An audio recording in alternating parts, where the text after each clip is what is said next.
V Dolenjskih Toplicah jesen že tradicionalno obarva prireditev Praznik topliškega jabolka, letos že 18.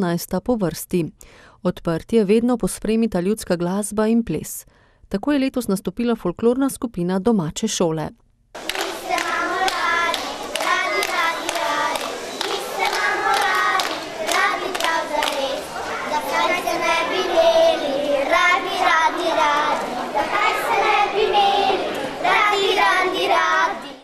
Predstavile so se tudi ljudske pevke Društva podeželskih žena Mirna Peč Čebelice.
Svoj delež v kulturnem programu je pridala tudi folklorna skupina Društva podeželskih žena Dolenjske Toplice.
Kočevarske igre pa so zaigrali člani otroške folklorne skupine Zavoda Mošnjice, ki nastopajo v kočevarskih nošah.